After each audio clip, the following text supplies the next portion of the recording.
사역자들의 소명과 위임, 안수, 시팡, 소명에는 일정한 절차가 있어야 한다. 계속해서 우리 장로교 질서의 이러한 중요한 직분론에 대한 부분들 소개해 가고 있습니다. 특별히 장로교회는 목사와 장로가 그 통치권을 위임받아서 다스리는 이러한 장로회 제도, 장로회 통치 질서를 가지고 있다라고 말씀을 드렸습니다. 그렇기 때문에 반드시 이 직분은 소명에 이러한 특별한 부르심이 있어야 되고, 또 이러한 소명을 확인하는 객관적인 또 질서가 반드시 필요하다라고 이야기합니다. 왜냐하면 그만큼 이 목사와 장로, 또 그다음에 안수집사라고 하는 이러한 직분의 질서들은 장로 정치에 있어서 굉장히 중요한 위치에 있기 때문에 합당하게 자격을 갖춘 자들이 임명될 수 있도록 최선을 다해야 된다라는 겁니다. 자, 시팡에 그러면 어떠한 질서와 절차가 있어야 되는가? 성회에서는 모든 것을 적당하게 하고 질서대로 하라고 했다. 고린도전서 14장 40절. 요 구절이 기독교 강요에서도 교회 정치를 설명할 때 굉장히 중요한 구절입니다. 또 웨스민스터 신앙고백서 예배모범이나 정치모범에 보게 되면 이 구절이 서론의 아주 중요한 핵심 구절로 소개가 됩니다. 그 개정판에는 조금 좀 멋있게 번역이 된 부분이 있어요. 품위 있게 하고 질서대로 하라, 이렇게 적당하게 하고. 그래서 옛날에는 이 적당하다라는 말이 상당히 좋은 말이었어요. 이렇게 적절하게, 이렇게 이런 뜻인데, 지금은 이제 조금 시대가 바뀌면서 대충 해, 이럴 때 적당이라는 말 이렇게 좀 너무 많이 쓰다 보니까 적절하게 해, 이렇게 쓰던 이 문맥의 의미가 좀 많이 희석되어져서 최근에 개정판 번역에서는 이렇게 품위 있게, 참 좋은 표현입니다. 요즘 이제 의미에 있어서는 품위 있게 적당하게 모든 부분들이 일반 계시와 일반 은총의 이러한 영역 아래에서 상식적으로 품위를 갖출 수 있도록 헤아려야 된다라는 겁니다. 교회의 이러한 질서, 예배 질서, 또 교회의 직분의 이러한 질서, 모든 부분들은 성경에 문자적으로 또 교리적으로 추론되어질 수 있는 이러한 명백한 부분이 아니면 이제 나머지 세세한 부분들은 이렇게 일반 계시, 일반 은총 영역에서 상식적인 범위 내에서 합리적인 판단으로, 이성적인 판단으로 그 시대의 관습과 또 예절과 또 도덕적인 그러한 일정한 그 시대의 기준 아래에서 품위 있게 선택하면 된다라는 거예요. 여러분의 사적인 개인의 이러한 집안에서의 의식주와 관련된 이러한 부분을 선택할 때도 반드시 성경의 문자적인 문맥의 원리를 따라서 또 성경의 전체를 또 추론적으로 이렇게 그 내용을 잘 살피면서 핵심 교리를 두 번째 기준으로 삼고, 나머지 상세한 부분들은 부부가 의논해서, 자녀들하고 의논해서 적절하게, 적당하게, 품위 있게 이렇게 결정하시라는 거예요. 이거 꼭 명심하셔야 됩니다. 왜 이것을 교회 정치 질서와 이러한 교회의 이런 직분론 부분에서 고린도전서 14장을 잡았는가? 이 적당하게, 품위 있게라는 말이 도대체 어떤 의미인가? 이건 바로 양심적 해석을 말하는 겁니다. 우리 성경 해석 법칙에 있어서. 그래서 교회는 적어도 종교적인 그러한 모임 단체이기 때문에 우리가 일반 무슨 자전거, 수영 이런 동아리가 아니란 말이에요. 우리가 모인 이곳은 신앙 공동체로서 신을 예배하고자 하는 그러한 신앙 공동체이기 때문에 품위가 있어야 됩니다. 예배를 어떻게 구성해야 될까? 성경에 핵심 요소들만 몇 개 나와 있지 그거를 어떻게 구성해야 하고 어떤 순서로 잡아야 되는지 없어요. 그렇기 때문에 적어도 그 교단의 질서를 따라 적절하게 또 품위 있게, 예배가 막 소란스럽고 난장판이 되고 무슨 시장 한복판에 와 있는 것처럼 이렇게 막 소란스럽고 이러면 안 된다라는 거예요. 적어도 신 앞에 나아가 우리의 마음을 드리는 그러한 행위이기 때문에 품위가 있어야 된다라는 거예요.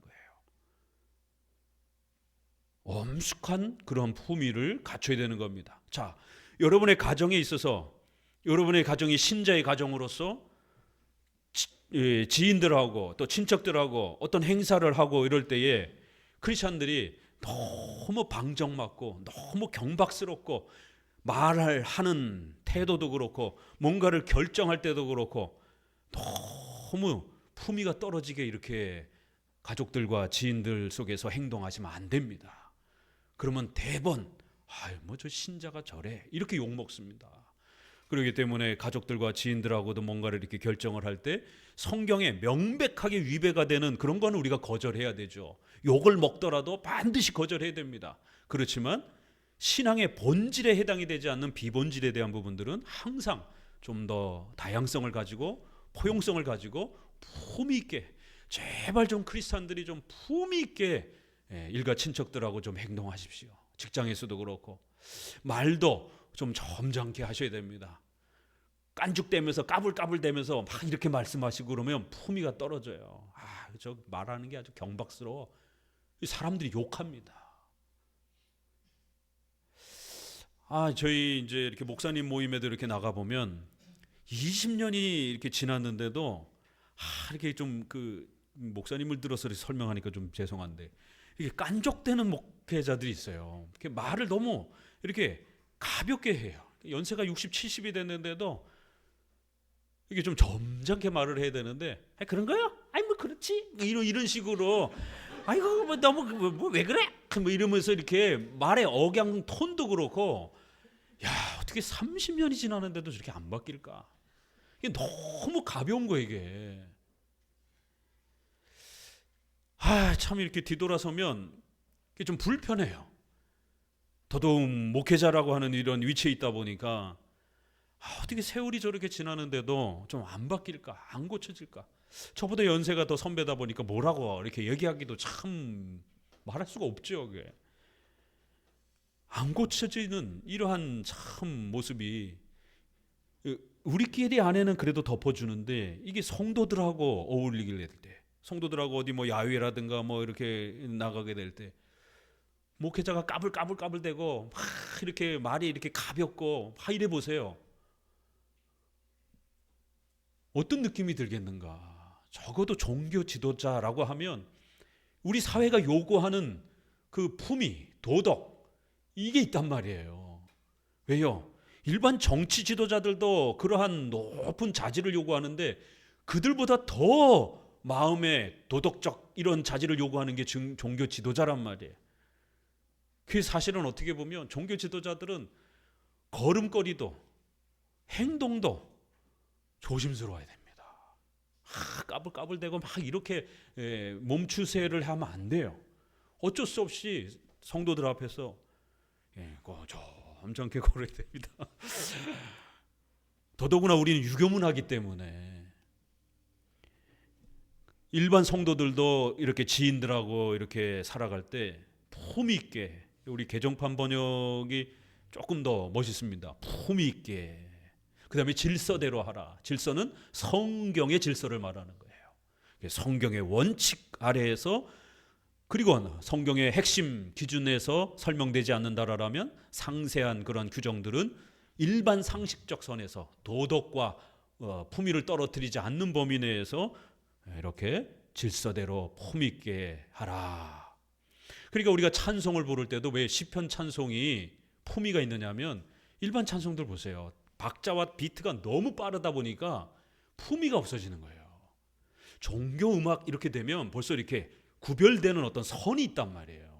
일반 음악은 뭐 재즈니 뭐 여러 가지 그런 스타일들이 있잖아요. 뭐 즐기는데 어때요? 뭐 그건 그 사람들이 알아서 할 문제지. 근데 종교 음악 그러면 신을 찬송하고 예배하는 이 곡을 톤을 담아야 되는데 막 그게 까불까불대듯이 막 랩하듯이 막 이렇게 하게 되면 너무 경박스러운 거예요. 그러니까 인간에게는 본능적으로 이 경박스러움, 너무 가벼움, 철딱거림, 뭐 이런 어떤 기본적인 이 거부감이 있단 말이에요. 인간이기 때문에 인격과 예절을 요구하는 본능이 있단 말이에요. 인간 사이에도 하물며 그런데 하나님을 예배하고 그러는데 막 이렇게 하는 이런 부분들이 너무 경박스러운 찬송의 이런 모습을 보인단 말이에요. 그래서 시편 찬송은 템포가 아주 이렇게 느린 겁니다. 그리고 가사도 이렇게 시편에 있는 그 내용 그대로를 이렇게 살리려고 하는 장로교회의 이런 엄숙한 품위와 또 이러한 경건함을 그 종교적인 예배와 찬송과 기도와 이 모든 부분에 나타내는 거예요. 그래서 교회의 이러한 직분과 질서에 있어서 고린도전서가 이렇게 요구하고 있는 이 두 가지를 가장 중요한 원칙으로 삼는 겁니다. 그래서 질서가 가장 엄수되어야 할 때 교회 정치가 이제 잘 확립이 된다라는 겁니다. 히브리서 5장 4절을 보게 되면 진정한 사역자로 인정되려면 먼저 합당한 방법으로 소명이 확인되어야 된다라는 겁니다. 그리고 그 다음에 이 소명에 이제 응하는 그러한 질서가 서로 그렇게 세워져야 된다라는 겁니다. 로마서 1장 1절 그 뒤에 보게 되면 같이 읽어봅니다. 그리스도의 이 위대한 일꾼도 자기가 위임된 일을 충실히 수행했다는 것을 근거로 해서만 교회에서 발언할 권위를 감히 주장하였음에도 불구하고 이 두 가지나 그 중에 한 가지도 없는 사람이 이런 명예를 가지겠다고 주장한다면 그것은 얼마나 파렴치한 일인가.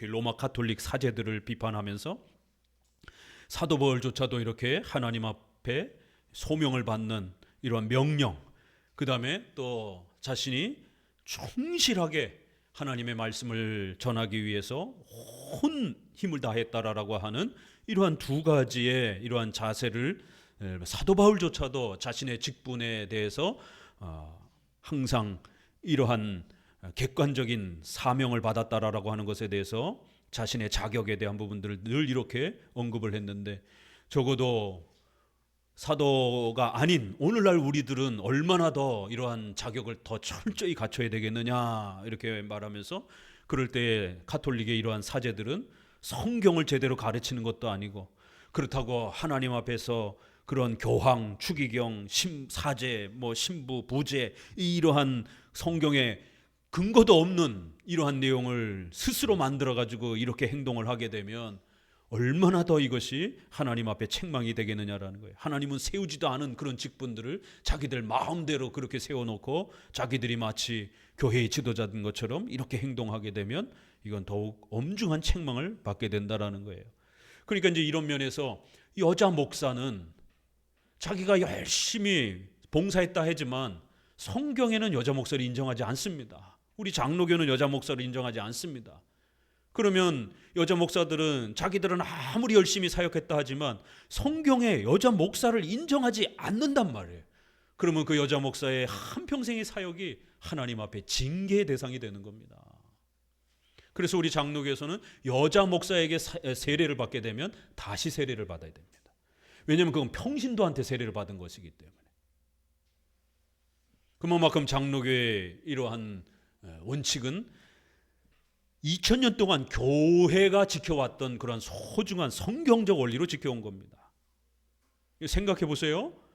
초대 교회에 여자 목사가 없습니다. 이건 간단해요. 그냥 교회 역사만 살펴봐도 12사도 중에 여자 사도 없습니다. 한 사람이 빠졌는데 새로 또 뽑을 때 여자 사도를 안 세웠어요. 아니 한 명 정도 넣어주면 어떻습니까? 여자를 편애하는 겁니까? 왜 남자들만 다 채워넣습니까? 12사도에 여자 없습니다. 그리고 그들을 또 계승하는 준사도, 바울의 제자들 디모데, 신라, 누가,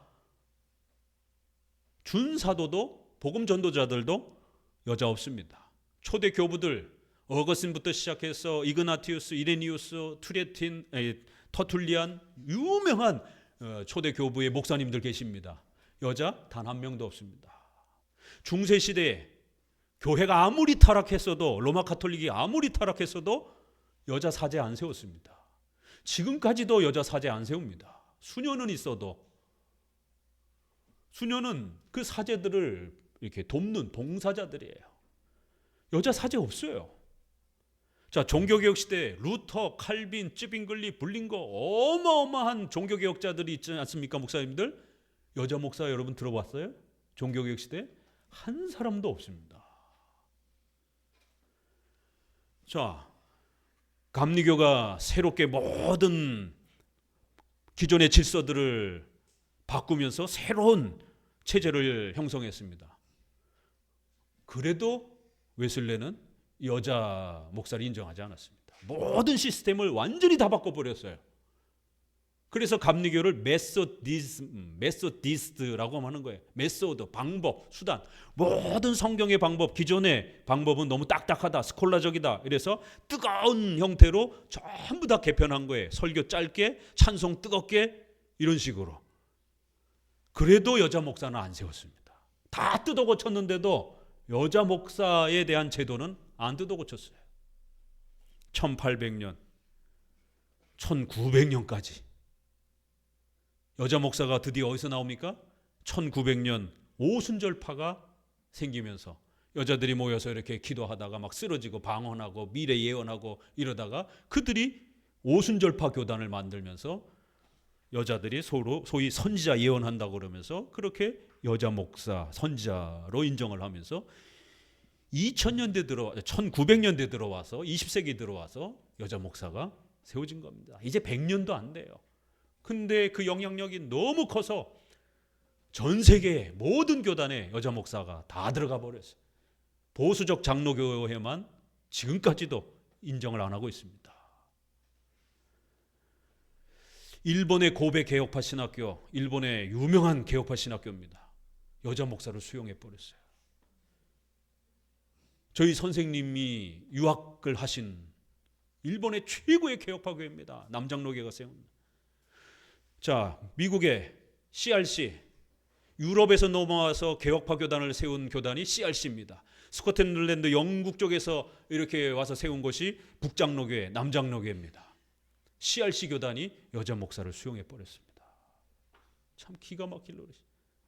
서구도 교회가 타락하고 변질해 가면서 특별히 보수 장로교회가 이런 오순절파 또 알미니안주의를 막아내질 못하면서 여자 목사에 대한 벽이 뚫려버립니다. 그 다음에 뭐가 나오는지 아세요? 여자 목사 허락이 되면 그 다음에 동성애, 그 다음에 동성애 목사. 이게 차근차근히 뚫립니다. 다 뚫렸어요.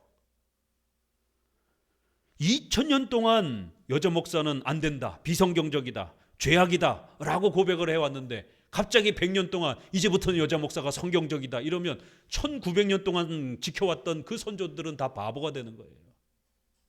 아니, 여자 목사가 성경적인 것도 모르고 그렇게 종교개혁을 한 겁니까? 칼빈도 여자 목사에 대해서 한마디도 안 하잖아요. 그럼 칼빈 바보입니까? 그렇게 소중한 여자 목사에 대한 부분에 대해서 언급을 못했게? 비성경적이기 때문에 언급을 안 한 거예요. 결국 미국 CRC도 뚫려버렸고 점차 한국 장로교회도 합동치기 작년에 여성 강도권을 총회에서 허락했습니다. 이 초유의 사태입니다. 한국교회 150년 역사상 합동이라고 하는 최고의 보수교단이 여자 강도권을 허락했어요. 이제 그거를 총회에서 허락했기 때문에 임시 허락이에요. 그러면 각 노회의 수의 절차, 투표를 받아야 됩니다. 그래서 3분의 2가 투표를 받으면 이제 총회에서 법적으로 결정이 나버리는 거예요. 지금 합동 측 발칵 뒤집혀졌습니다. 올해 9월 총회에서 어떻게 결의하는가 우리 모두 지켜봐야 됩니다. 기도하셔야 됩니다. 제발 합동 측이 뚫리지 않도록. 합동 측이 뚫리게 되면 그 다음에 고신, 합신, 저희 대신 다 뚫리게 됩니다. 왜? 그래도 가장 큰 규모를 갖고 있는 그런 교단이기 때문에. 세상에 어떻게 여성 강도권을 허락하냐 말이에요. 강도권이란 설교권을 말하는 거예요. 그 다음 남은 건 안수밖에 없는 거예요. 사실 안수는 본질이 아니에요. 설교권을 합법적으로 부여받는 게 핵심입니다. 목사직에 있어서. 그래서 종교개혁 시대도 보게 되면 안수는 필요하면 하고 할 수 없는 형편이 되면 하지 않아도 된다. 설교권만 공식적으로 인정받으면 된다라는 거예요. 강도권만. 설교권을 합법적으로 승인받느냐 안 받느냐 이게 목사직의 핵심입니다. 안수는 해도 되고 안 해도 되는 거예요. 근데 강도권을 합법적으로 허락해 버렸어요. 그러면 이제 여자에게서 세례를 받은 성도들 어떻게 할 거예요? 옛날에는 다 거부했는데 뒤죽박죽이 되는 겁니다. 이게 합법적인 이러한 성경의 명령을 따라서 그 자격을 갖추는 이 두 가지. 그래서 로마 가톨릭은 그런 면에서 사제들은 자격이 없다라는 거예요. 또 오늘날 관점에서 보게 되면 여자 목사들 자격이 없는 것이에요. 성경에서 그 직분을 명하고 있지 않기 때문에. 여자는 고린도전서와 디모데전서에서 잠잠하라라고 하는, 남자를 가르치는 권한을 허락하지 않았다라고 하는, 하나는 창조적 그러한 질서에 의해서, 또 하나는 하와가 먼저 범죄했다라고 하는 죄의 그러한 억제 차원에서 두 가지 이유가 있습니다. 이거를 우리는 성경의 원칙 원리로 장로교는 지켜온 겁니다. 그런데 이제 반대파들은 그거는 그냥 1세기 당시에 임시적인 그러한 명령이었다라는 거예요. 그러나 우리는 영원한 명령으로 장로교는 그렇게 해석하는 것입니다. 그리고 또 역사적으로도 여자 목사가 없었었고, 누가 더 객관적인 역사적 해석을 하느냐라는 거예요. 그러면 장로교회의 이러한 목사의 직분은 어떠해야 되는가? 목사는 남자로 자격을 제한하고, 특별히 그 남자에게 있어서는 어마어마한 성경을 가르칠 수 있는 실력과 학문적 재능을 갖춰야 된다라고 하는 이러한 두 가지. 남자에게 하나님이 설교권을, 목회권을 허락했다라는 것. 그래서 그렇게 소명을 받은 자는 객관적으로 엄청난 시험을 통해서 모든 시험을 통과하면서 자격을 갖추는 시험을 테스트해야 된다라는 것. 이 두 가지가 성경에서 가르치는 소중한 소명의 절차라는 겁니다. 자, 그래서 이제 11항으로 들어가게 되면 외적 소명과 내적 소명으로 적어도 이제 우리가 살펴볼 수 있다라는 겁니다. 자, 네 가지 점을 기억하셔야 되는데, 어떤 종류의 사역자가 될 것인가, 어떻게 또 누구에 의해서 임명받아야 하는가, 그리고 임명식은 어떻게 해야 할 것인가, 이런 부분도 우리가 성경적 원리 아래서 잘 이해해야 된다라는 겁니다. 같이 읽어봅니다. 밑에서 둘째 줄. 나는 교회의 공적 질서에 관련된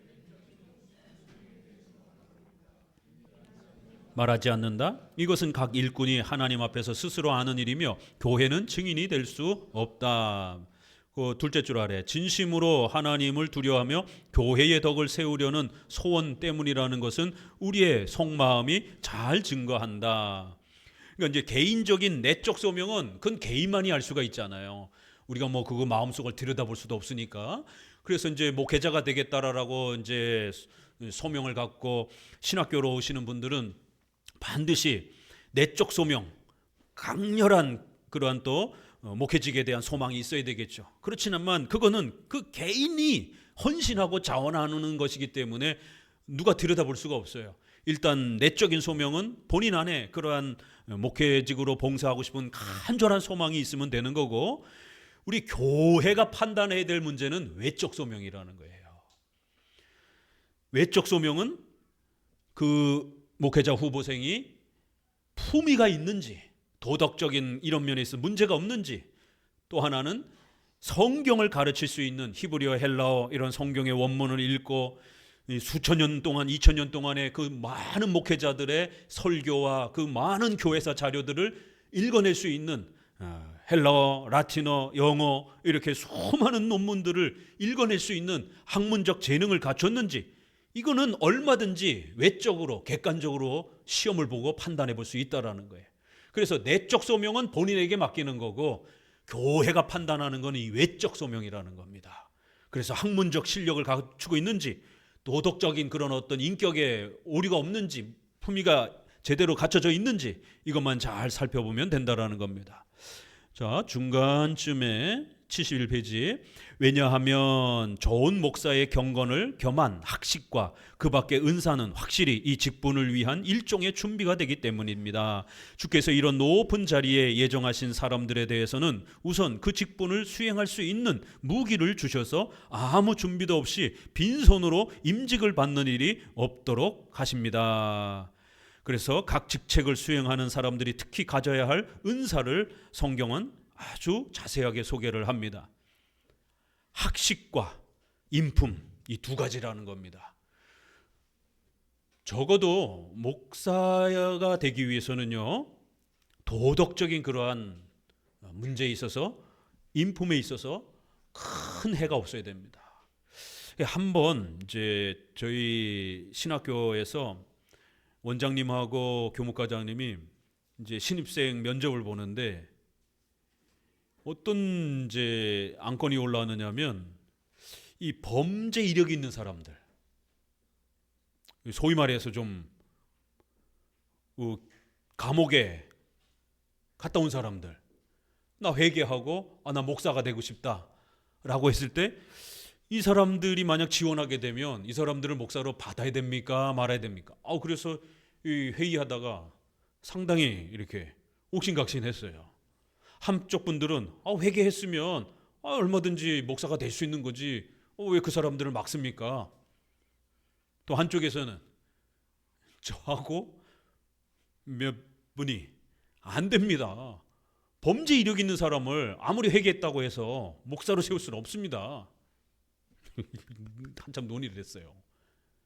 자, 여러분 같으면 범죄 이력이 있는 사람, 그 범죄란 뭐 여러 가지 다 될 수 있는 것이죠. 가벼운 것부터 시작해서 뭐 도적질, 강도질, 뭐 성폭행, 또 살인까지 다 해서 다 생각해 보세요. 회개했어요. 교회 잘 다녀요. 목사 되고 싶다고 그러면 1차적으로 이 객관적 평가는, 인품과 학식에 대한 평가는 제일 먼저 누가 하느냐면 여러분이 하셔야 돼요. 여러분 책임이에요. 교회가 추천해서 신학교로 오는 거거든요. 우리 장로교는 개인이 자원해서 오는 게 아니에요. 내적인 소명은 자신이 자원하는 것이지만 외적인 객관적인 소명의 평가를 받은 분이 신학교로 들어와야 돼. 그럼 1차적으로 객관적인 외적 소명은 누가 평가해요? 함께 신앙생활했던 교회 성도들이 평가해야 됩니다. 성도들이 반대하면 절대로 신학교 못 옵니다. 왜냐하면 신학교 들어올 때 목사님 추천서가, 그 교회 생활했던 목회자 추천서가 반드시 들어오게 돼 있습니다. 그럼 그 목회자가 봤을 때 또 교인들이 이 사람 신학교 보내면 안 됩니다, 그렇게 반대하는데 목회자가 추천서 써줄 수 있어요? 못 씁니다. 큰일 나죠. 만약에 목회자가 그 추천서를 썼어요. 그러면 장로님이 노예다 고발할 수 있습니다. 우리 성도들이 이렇게 반대하는 이 사람은 굉장히 심각한 사람인데 목사님이 개인적으로 친분이 있다라고 추천서를 신학교에 써줬습니다. 노예선 이 사실에 대해서 살펴주시기 바랍니다. 고발되게 되면 목회자가 징계받을 수 있습니다. 성도들이 원치 않는 사람을 목회자가 개인적으로 함부로 이렇게 추천하면 큰일 납니다. 여러분이 평가해야 돼요. 성도들의 책임이 막중합니다. 그럼 성도들이 봤을 때 어떻게 할 건가? 손 들어볼까요 한번? 된다 안 된다? 범죄자가 회개하면 목회자 될 수 있다 안 된다? 안 되는 겁니다. 그러면 이제 어떤 분들이 뭐 성경에도 보니까 베드로 요한도 어부였는데 목사가 사도가 되고, 또 우리 교회 역사 보게 되면은 뭐 김익도 목사님이나 뭐 이렇게 저 깡패짓 하다가 회개하고 뭐 이렇게 목사가 된 초기의 그런 역사도 있지 않습니까? 근데 왜 안 됩니까? 아주 특수한 경우에는, 정말 목회자가 없을 때, 뭐 그럴 때는 아주 특수한 경우는 허락을 할 수도 있는 경우가 있어요. 그것도 정말 철저하게 일반인보다, 범죄 이력이 없는 사람보다 훨씬 더 배 이상의 검증을, 이 사람이 정말 다시는 도둑질하지 않는지, 다시는 성폭행하지 않는지, 다시는 그런 어떤 살인의 범죄를 범하지 않는지를 오랜 시간 더 검증하고 나서. 왜요? 이 범죄의 습성이라는 게 그렇게 쉽게 잘 안 고쳐진단 말이에요. 성폭행, 성추행하던 이런 습관 잘 안 고쳐집니다. 이 도벽이 있는 사람들, 이거 도벽 잘 안 고쳐집니다.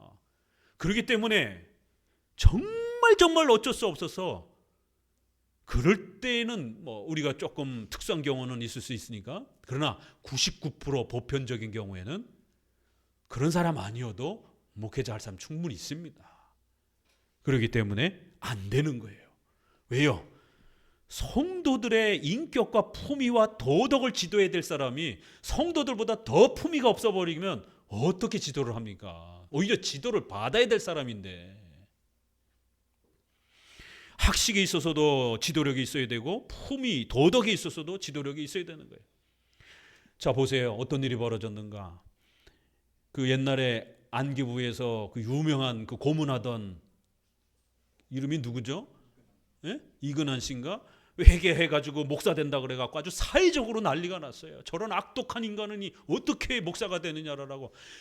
우리 사회가 아직도 그 사람의 폭력성에 대해서 상처를 받은 사람들이 있고 거기에 대해서 용서가 안 되는 이런 사회적 상식과 합의가 안 되는데 자기 혼자 나 이제 회개했으니까 나 신학교 갈래. 그랬더니 또 그거를 털커덕 받아주는 신학교도 문제가 있는 거죠.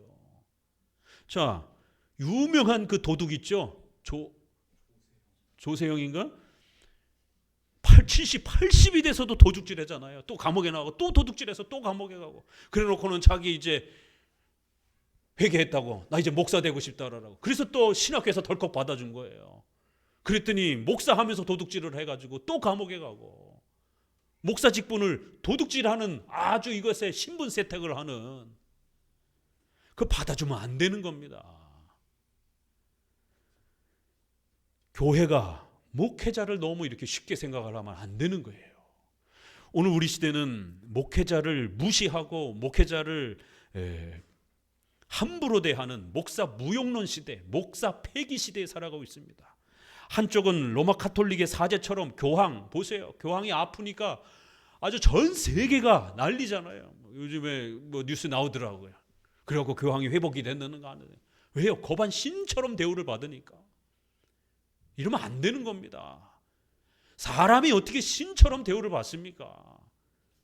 이렇게 목사를 신처럼 대하는 이건 교주가 된 거죠. 목사가 이렇게 극단적으로 미신적으로 목사를 떠받들면 안 됩니다.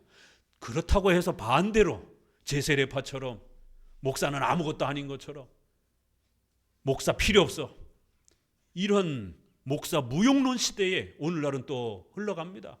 목사를 지나가는 무슨 개땡땡만큼도 생각 안 합니다. 강아지만큼도 생각 안 합니다. 전 목사들 아주 그냥 입에 욕을 담으면서 아주 목사들의 이러한 추태와 이런 부분에 대해서 욕을 하는 그런 시대예요. 세상 사람들이야 그렇다 치더라도 교인들까지 목회자를 그렇게 함부로 대하고 목회자를 그냥 성도의 한 사람으로 취급하고 구원론에 있어서는 목사나 성도나 칭의는 동등해요. 그러나 성화론에서는 분명히 차이가 있는 겁니다. 그래서 성화론에 있어서 높은 도덕적 품위를 갖추어서 사도 바울이 나를 본받으라 라고 하는 것처럼 성도들에게 신앙이 무엇인지를 가르칠 만한 그런 본이 될 만한 성품적인 성장이 있어야 목사가 될 수 있는 거예요. 또 그러한 학식에 있어서 성도들로부터 존경을 받을 수 있는, 그래서 목회자는 품위와 식력에 있어서 존경을 받아야 될 자리인 겁니다. 우리 장로교는 신처럼 대우는 받지 않는다 할지라도 그렇다고 오늘날 회중파처럼 그냥 단순하게 목사를 여러 성도 중에 하나처럼 그냥 목사를 아무렇지 않게 대하는, 막대하는 이런 건 또 아니라는 거예요. 왜? 목사는 설교를 해야 되는 사람이기 때문에. 목사를 존중하지 않고 어떻게 설교를 은혜스럽게 들을 수 있겠습니까?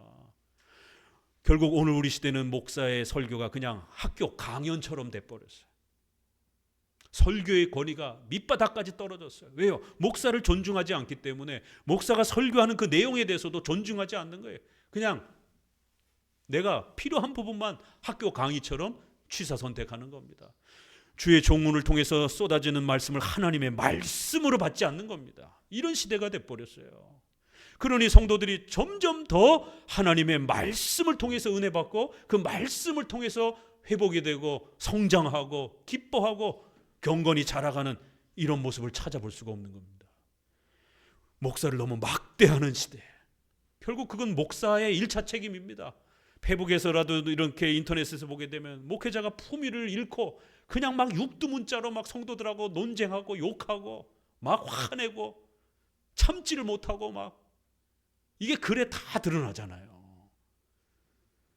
너무너무 저급하고 경박스럽고 경망스러운 이런 목회자들의 이런 글의 모습들을 보게 됩니다.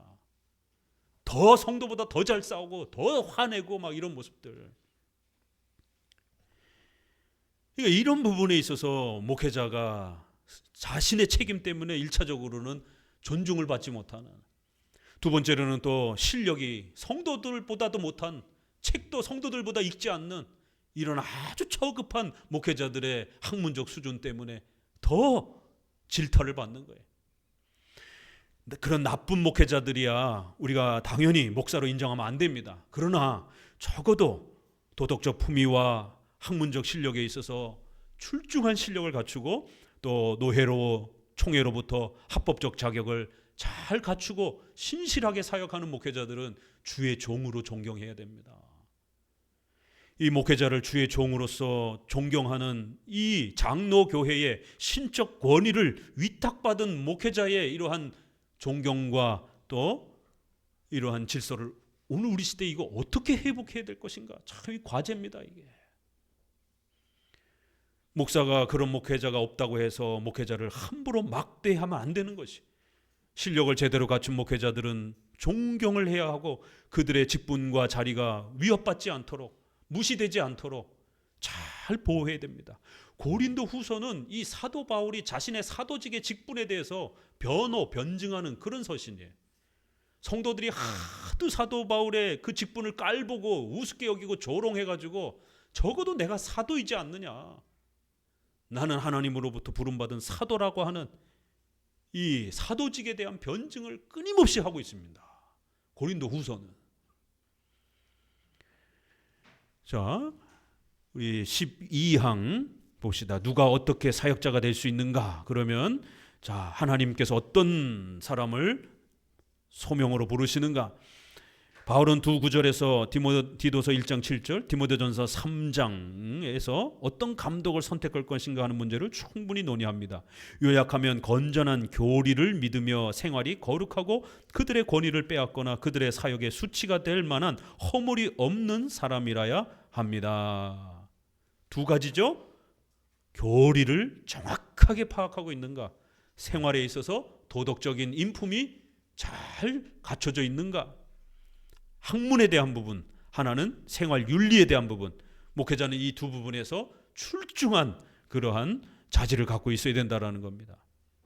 그리고 또 여기서 학문을 어떻게 표현했어요? 건전한 교리를 정확하게 그 목회자가 배우고 성도들을 가르칠 수 있는 그런 실력을 갖추고 있는가, 이단들의 이러한 잘못된 교리들을 다 분별해내고 또 우리의 정통 기독교의 교리를 정확하게 그 문장과 표현을 따라서 그렇게 소개할 수 있는 실력을 갖추고 있는가, 이렇게 교리를 정확하게 알고 있는 목회자여야 된다는 거예요. 이 교리라는 단어를 썼습니다. 제가 엊그제도 밴드에 어느 분이 이렇게 동영상을 올려놨는데 누가 질문을 하셨더라고요.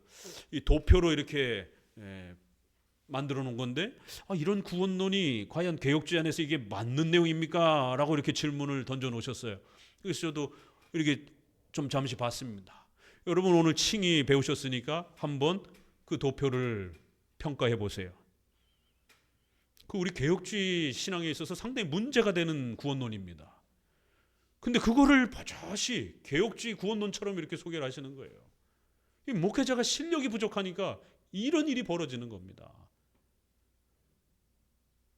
로마서 5장 10절의 말씀을 구원받을 것이다 라고 이렇게, 또 한 부분에서는 구원을 의롭게 되었으니 화목하게 되었으니 그리고는 이제 곧 그 화목하게 된 자들은 또 구원을 받을 것이다, 이게 참 묘하게 표현이 되어 있어요. 성경에 화목하고 의롭게 된 자 되었다 이렇게 표현을 해놓고, 그러면서도 또 우리는 이제 더욱 구원을 받을 것이다 이렇게 표현했어요.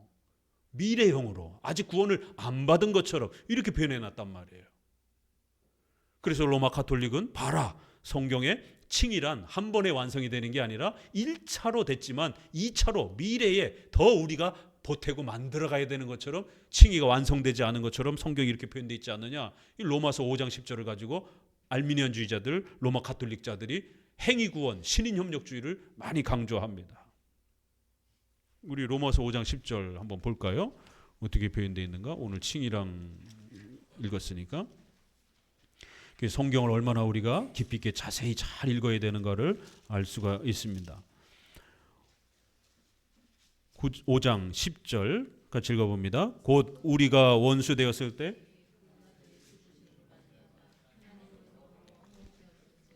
화목된 자로서는 더욱 그의 살으심을 인하여 구원을 얻을 것이니라.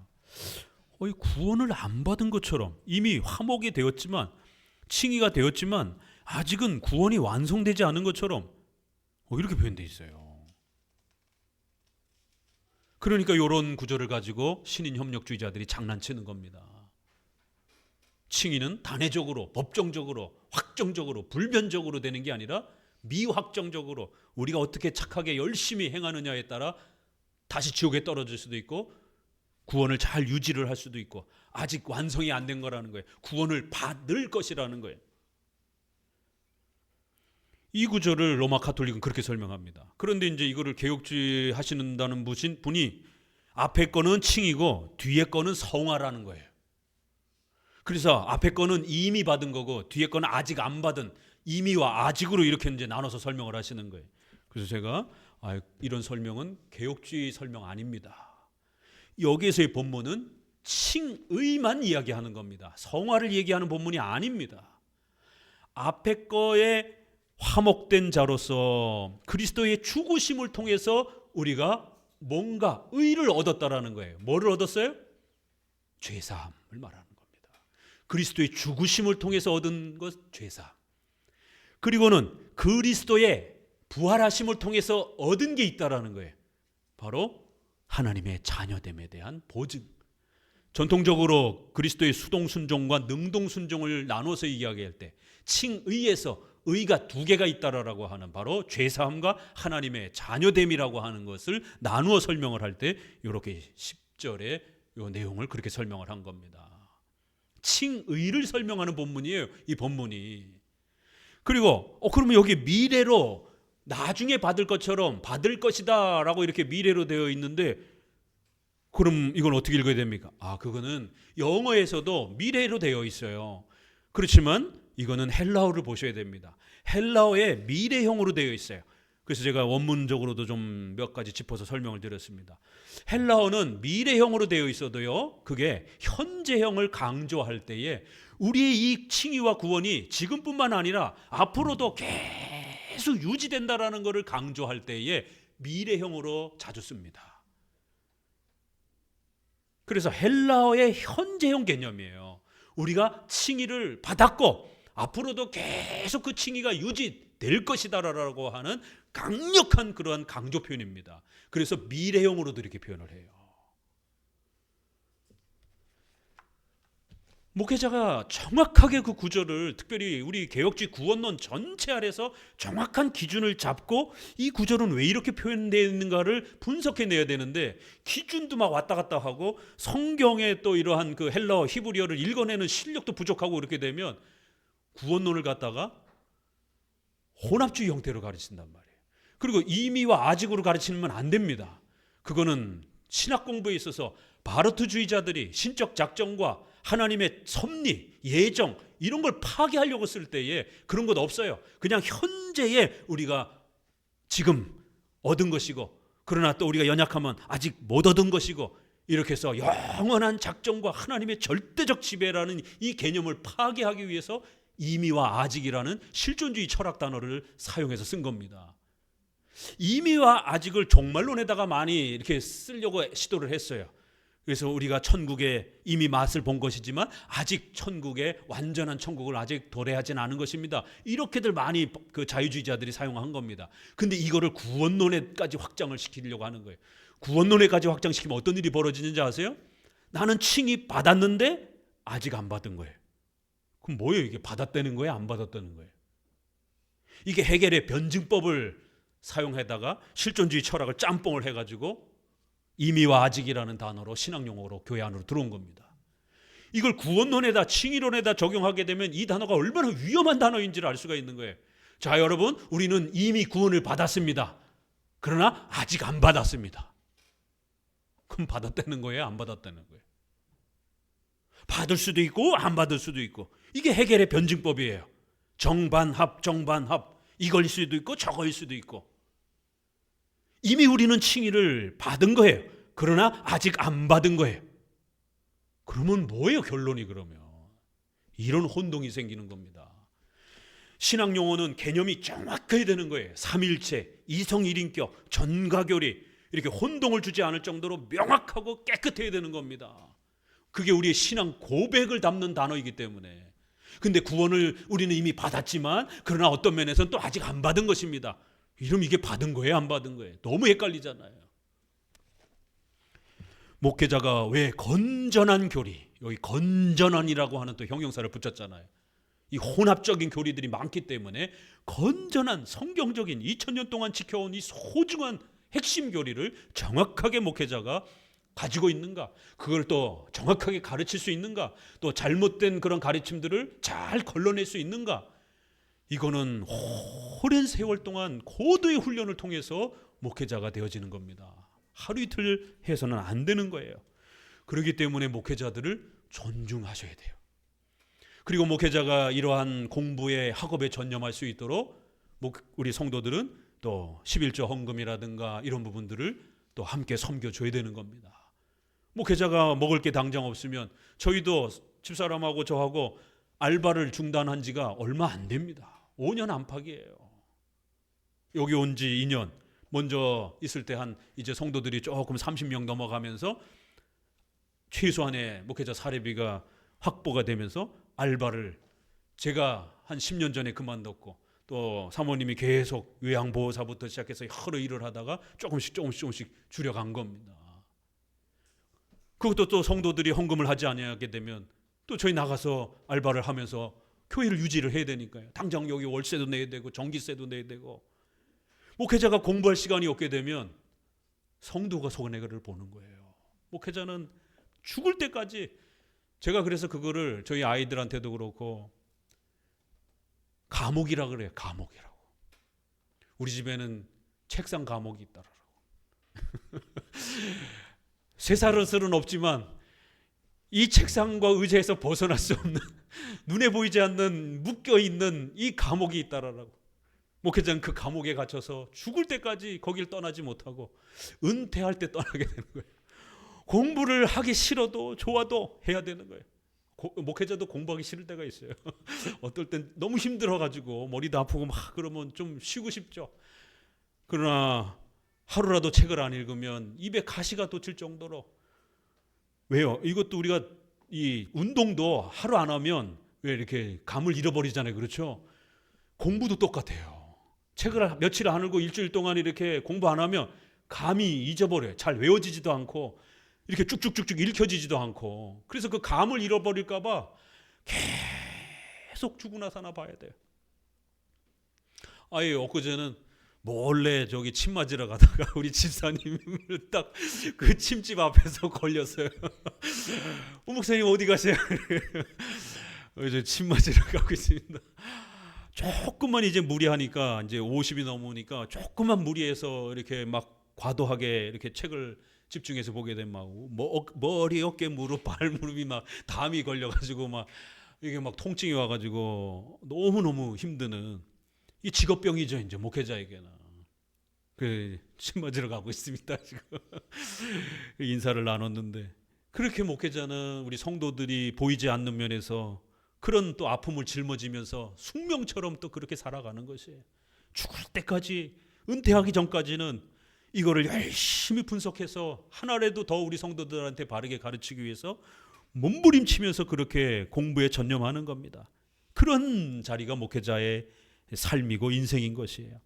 자, 넘어가 보시게 되면 72페이지. 결국 셋째 줄, 내가 어떻게라고 하는 것은 선택하는 의식을 의미하는 것이 아니라 선택할 때 품어야 할 종교적인 경외감을 의미한다. 그래서 이제 이런 목회자의 실력 있는 목회자를 발굴하고 또 그런 목회자를 세울 때 교회는 금식하고 기도하며 신중하게 또 그렇게 세우라는 거예요. 밑에서 둘째 줄, 반드시 최고의 경의와 주의를 가지고 그 일을 시도했다. 그러나 특히 기도에 전념했고 지혜와 분별에 하나님에게 간구했습니다. 목회자를 발굴하고 세운다라는 게 이렇게 어렵고 우리 교회에 졸립이 달린 문제라는 거예요. 저도 지금 큰 근심과 걱정이 이 어깨를 누르면서 항상 기도 제목으로 있습니다. 우리 다음 세대 후학을 구해야 되는데 점점 은퇴할 나이는 다가오는데 최소한 제 곁에서 한 10년은 가르쳐야 저와 비슷하게 이렇게 이제 개혁주의 목사가 될 텐데, 이게 은퇴할 시점은 점점 다가오고 후학들은 아직도 안 보이고, 여러분들도 열심히 기도해 주세요.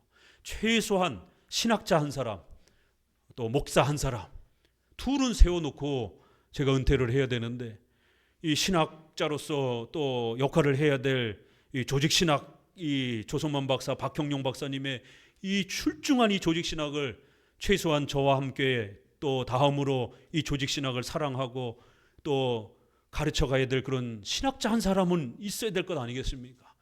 그리고 당장 우리한테 발 떨어진 문제는 저 다음에 우리 교회를 또 담임해야 되는 다음 목회자를 또 세워야 되는데, 이렇게 엄청난 실력을 가진 우리 성도들한테 어떤 목회자가 와야 됩니까? 이게 한마음교회 성도들 공부하는 게 보통이 아닌데 어설픈 목회자 왔다가 오히려 배워야 되는 상황이 벌어지면 안 되잖아요. 그러면 적어도 다음 여러분 우리 또 세대를, 우리 어린 세대들을, 우리 자녀들 세대에 또 섬겨야 되는 목회자는 세워야 되는데 아직 눈에 보이지 않는 것이에요. 함께 기도해야 됩니다. 우리는 그냥 1, 2년 보고 세울 수가 없는 겁니다. 적어도 한 10년은 옆에서 지켜보면서 이 개혁주의 신앙을 진짜 책임감 있고 짊어질 것인가에 대해서 충분히 우리 교인들도 판단하면서 또 그렇게 세워가야 되는데, 이게 참 시간은 자꾸 한 해 한 해 가는데 사람이 없어서 걱정입니다. 추수할 일꾼들을 보내달라고 기도하라라는 마태복음 말씀처럼 우리 하나님께 추수할 일꾼들을 보내달라고 기도하셔야 됩니다. 13항, 누가 사역자를 선택할 것인가? 같이 읽어봅니다. 우리가 논할 셋째 점은 누가 사역자들을 선택할 것이냐 하는 것이다. 사도들의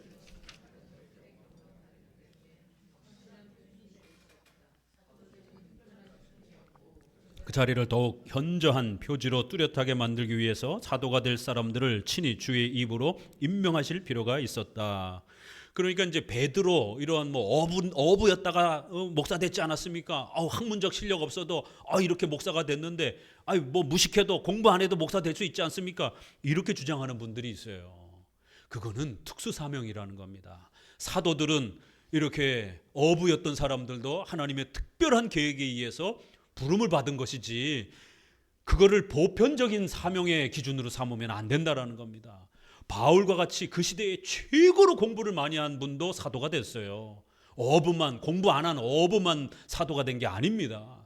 이렇게 공부를 많이 한 바울도 있고, 또 그냥 어부 생활하다가 이렇게 부름받은 사도도 있고, 이렇게 12사도는 특수하게 1세기에 교회를 세우기 위해서 하나님이 그들을 세우고 그들에게 어마어마한 또 이렇게 지혜를 준 겁니다. 제가 이제 헬라어를 학생들하고 가르치면서 이렇게 공부하다가 마태복음, 요한복음 이런 복음서들은 헬라어가 굉장히 쉬워요. 로마서도 어떤 면에서는 의외로 쉽더라고요. 그런데 베드로서를 가르치면서, 베드로서를 읽으면서 너무 당황했어요. 우리가 생각할 때는 베드로는 어부였기 때문에 헬라어를 쓸 때 굉장히 간단할 거라고 생각을 하는데, 베드로서의 전서 후서의 헬라어가 굉장히 어려워요. 마침표가 저 뒤에가 찍혀 있어요. 우리가 이렇게 마침표 이렇게 보면은 문단이 긴 것도 있잖아요, 그렇죠? 마침표가 이렇게 한 문장씩 읽어 있어야 쉬워요. 근데 한 10줄, 20줄씩 저 밑에 가서 마침표가 찍혀져 있는 거예요. 그럼 이게 핵심 동사가 어디 있는지 찾기가 무지무지 어렵습니다. 도대체 핵심 말이 어디지? 그러니까, 그래서, 그러기 위해서, 이러니까, 저래니까 계속 말을 이렇게 끌어가는 거예요. 그래서 결국 이겁니다라고 이제 이렇게 한참을 고민하면서 분석하면서 베드로서는 아주 쩔쩔매면서 헬라어를 공부합니다. 베드로서가 우리가 생각하는 것처럼 그렇게 어부였으니까 쉽게 그냥 초등학생 문장 수준으로 기록되어 있지 않습니다. 하나님이 특별한 지혜를 주셨기 때문에 베드로는 공부를 안 했어도 어마어마한 지식을 갖추게 된 겁니다. 이것은 특수 경우이지 목사를 선택하는 보편적 기준이 아닙니다. 적어도 보편적 기준은 이제 디모데전서에서라든가 또 다른 성경에서 목사의 자격을 출중히 요구하는 이런 본문들을 우리가 또 기준으로 삼아야 되는 겁니다. 14항 사람을 통해서 읽어봅니다. 건전한 생각을 가진 사람은 사람들이 감독을 임명하는 것이 합법적 소명과 모든 점에서 조화된다는 것을 부정하지 않을 것이다. 이렇게 하나님은 사람들을 통해서 또 사람을 세우신다라는 거예요. 이런 교회 질서를 통해서 목회자를 발굴하고 또 세우신다라는 겁니다. 사도들처럼 하나님이 하늘에서 뚝 떨어뜨려 가지고 주지 않는다라는 거예요. 초기에 구약의 선지자나 신약의 사도들은 교회를 세워야 되는 특수직이었기 때문에 그렇게 특별하게 정말 하나님이 직접적으로 음성으로 바울아 바울아 이러면서 불러내셨지만, 이제 사도들이 다 죽고 나서 이제 목사와 교사는 교회의 성도들의 손길을 통해서 또 교회의 지도자들을 통해서 이렇게 사람들의 평가와 사람들의 섬김을 통해서 목회자의 자격 여부를 이제는 판단하도록 그렇게 질서를 세우셨다라는 거예요. 사도행전 13장 2절도 보게 되면 그 13장 2절 위에서 셋째 줄 넷째 줄, 주께서는 자기신의 뜻대로 자신의 특권을 행사하셔서 바울도 임명하셨지만 동시에 교회를 통한 소명이라는 규율을 이용하셨다. 사도행전 13장에 보게 되면 바울과 바나바를 따로 구별해서 선교의 이러한 사역을 위해서 세우라라고 안디옥 교회에다가 명령하고 안디옥 교회가 이러한 질서를 잘 또 순종하는 것을 보게 됩니다. 사도행전 13장 그 뒷구절, 성령께서는 자신의 선택을 확인하신 후에 이렇게 따로 세우며 안수하신 목적은 사람들을 통해서 사역자들을 임명한다는 교회 규율을 보존하려는 것이 아니고 무엇이겠는가.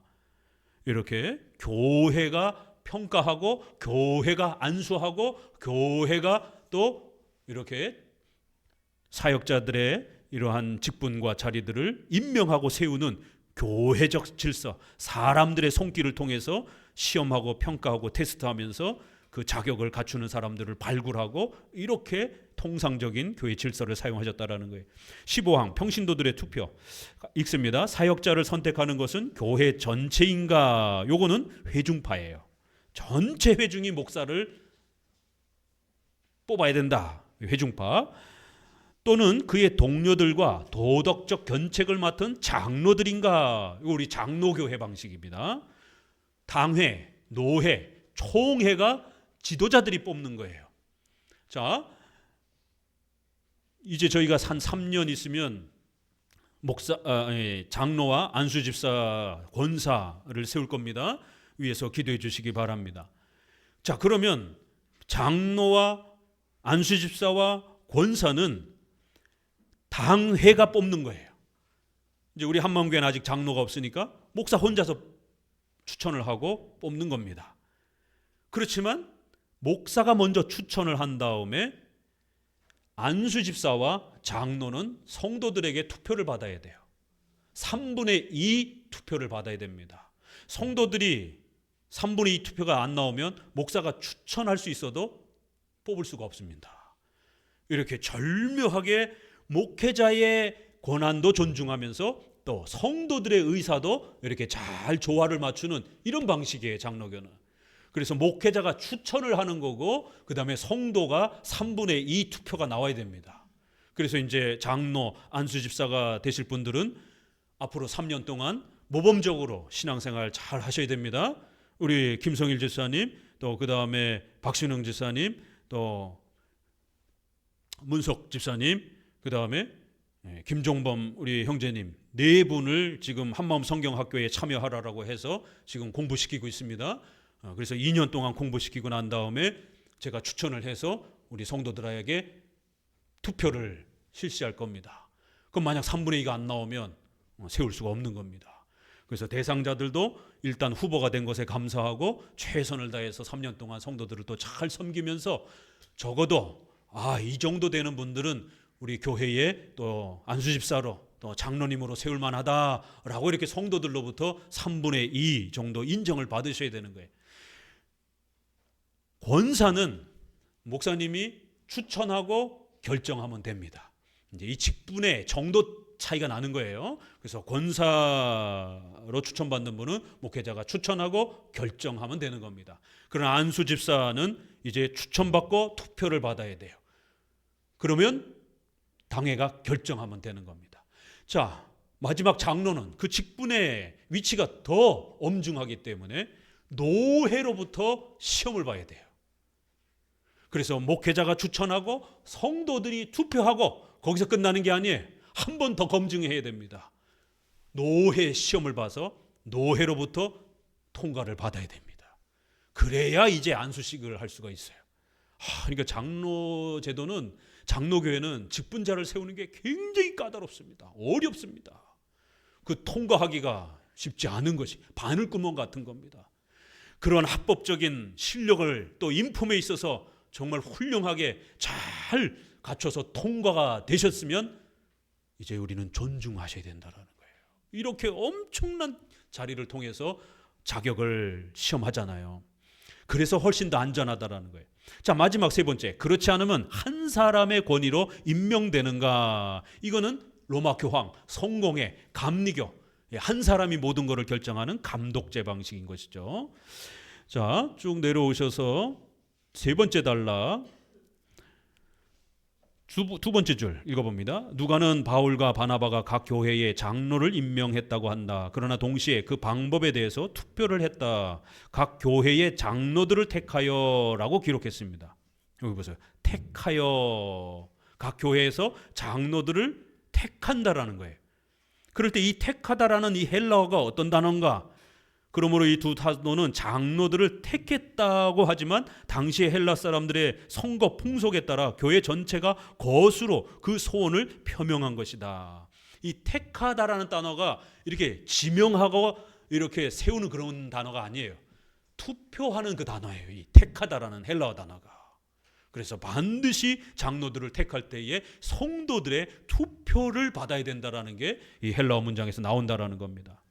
자, 밑에서 다섯째 줄, 바울은 항상 신자들의 투표에 의해서 감독들을 택했다는 것을 우리는 안다. 밑에서 둘째 줄, 그래서 모든 신도들이 보는 앞에서 감독을 선정하여 공중의 결정과 증언에 의해서 감독이 적임자를 증명하는 것은 하나님의 권위에서 유래한 일이라고 한 키프리아누스의 주장은 옳은 말이다.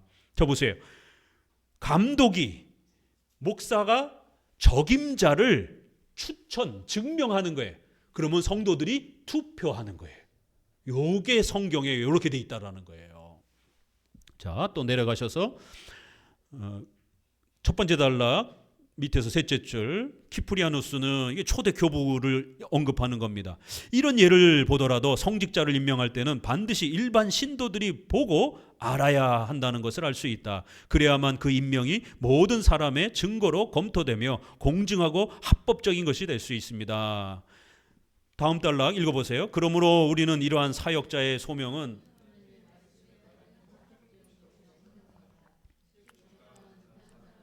일반 신도의 합의와 승인을 얻어서 임명해야 한다. 그뿐 아니라 선거는 다른 목사들이 주관해야 된다고 우리는 생각한다. 그렇게 해야만 회중이 경박함과 악한 의도나 무질서 때문에 탈선하는 것을 막을 수 있다. 이렇게 장로교회 제도는 목회자가 그뿐 아니라 선거는 다른 목사들이 주관한다. 이렇게 해서 교회의 지도자들, 목사와 장로를 세울 때는 타 교회, 다른 교회의 이 지도자들과 연합한 노회, 총회라고 하는 이러한 상회 기관에서 주관하는 것이에요. 테스트하는 거예요. 자격을 부여하는 겁니다. 그러나 반드시 성도들의 합의와 승인을 받아야 된다. 이게 장로교 제도인 겁니다. 그래서 성도들의 투표를 받고, 그걸 우리가 피택 장로라고 그래요. 임시 장로라는 겁니다. 그렇게 해서 이제 성도들로부터 투표를 통해서 임시 자격을 부여받는 거예요. 그러면 그 피택 장로가 확정이 되면 노회에다 보고를 해서 시험 요청을 하는 겁니다. 그러면 노회가 어느 날 와서 시험 봐라 하면 시험을 보고 합격증을 받아야 이제 노회 목사님들을 모시고 장로 임직식, 안수집사 임직식을 하게 되는 겁니다. 요게 장로교회의 방식이에요. 이렇게 견제, 검증을 여러 차례로 이렇게 철저하게 두는 방식이라는 거예요. 자, 16강 임직식을 말하는 겁니다. 우리가 소명의 넷째 점이라고 하는 이 임명식이 아직 남아 있다. 사도들이 사역자를 임명했을 때 안수하는 것 이외에 다른 의식은 없었다는 것은 분명하다. 자, 임직식을 할 때에 안수가 가장 중요한 관례적인 관습적인 수단이라는 겁니다. 로마 가톨릭은 이제 여기에 희한한 것들을 많이 합니다. 너무 이렇게 미신적인 그런 의식들을, 화려한 의식들을 너무 많이 하는 거예요. 그러나 그렇게 하진 않더라도 적어도 구약이나 신약이나 이렇게 직분자를 구별할 때는 안수를 통해서 하나님 앞에 성별되었다라고 하는 이제 이러한 수단을 많이 사용했기 때문에 교회는 이 안수식을 통해서 직분자를 구별하는 이러한 전통을 잘 지켜가면 된다라는 것이에요. 밑에서 넷째 줄 읽어봅니다. 따라서 사람들은 안수함으로써 그들이 사역자로 받아들이는 사람을 하나님께 드린다는 뜻을 표시한 것이다. 그러나 그들은 성령의 눈에 보이는 은사를 신자들에게 베풀 때에도 이 방법을 사용했다. 여하간 이것은 교회의 사역자를 임명할 때마다 사용한 엄숙한 의식이었다. 이런 방법으로 그들은 목사와 교사와 집사들을 성별했다. 안수에 대해서는 일정한 교훈이 없지만 사도들이 항상 이 방법을 쓴 것을 보아서 이 방식을 엄밀히 준수하는 것이 곧 교훈을 대신할 것이다. 확실히 이 의식은 직분의 위엄을 교회에 알리는 표징으로서 유용한 동시에 임명을 받는 사람에게 대해서도 앞으로는 그가 더 이상 자기 마음대로 하는 것이 아니라 하나님과 교회를 섬기기 위한 메인 몸이라는 것을 경고한다. 하나님 앞에 험중한 책임을 짊어진 것을 또 안수식을 통해서 본인에게도 그런 책임감을 주고 또 성도들에게도 구별됨을 또 이렇게 표시하는 좋은 습관이 된다라는 것이에요. 자, 그러나 이제 그 밑에 줄 보면 이제 미신적으로 악용하지만 않는다면 결코 이 무익하지 않다. 이 안수식은 까딱도 잘못하면 이 안수식을 또 미신적으로 또 이렇게 너무 사용하면 안 된다라는 거예요. 자, 맨 밑으로 오셔서 밑에서 셋째 줄, 바울이 장로회의 안수에 대해서 디모데전서에서 한 말을 나는 장로들이 안수했다는 뜻으로 해석하지 않고 임명 자체를 의미하는 것으로 해석한다. 그의 뜻을 다른 말로 바꾸면 이렇게 될 것이다. 내가 너를 장로로 임명했을 때에 안수에 의해서 그 내가 받은 은혜가 수포로 돌아가지 않도록 주의하라. 디모데전서 4장 14절에 장로회에서 안수받은 것을 기억하라라는 표현이 나와요. 그래서 이제 칼빈은 이 부분에 대해서 이게 장로회를 노회를 강조한 것인가 아니면 그 장로라고 하는 지도자로서 구별받은 디모데의 그 장로 목사로 가르치는 직분으로 임명받은 걸 좀 더 강조한 건가? 이거 약간의 해석 차이예요. 그러나 이제 칼빈은 그 장로 그 자체로 불림받은 것을 강조하는 걸로 조금 해석했는데 후대에 와서 웨스트민스터로 넘어와서는 더 많은 주류 학자들은 이거는 노회, 총회, 장로회에 대한 더 강조점이 더 크다라고 이렇게 또 해석을 하기도 해요. 아무튼 이렇게 장로회 또 장로로 부름받는 이러한 소중한 구별된 이러한 직분의 질서가 우리 장로교회는 분명히 존중되고 있다라는 것입니다. 오늘 이렇게 우리가 또 목사의 직분을 또 세울 때에 어떻게 세워야 되는지, 왜 이 직분을 세우는 게 그렇게 엄숙하고 또 소중한 또 철저한 자격을 검증해야 되는지를 또 함께 살펴보았습니다. 기도합니다.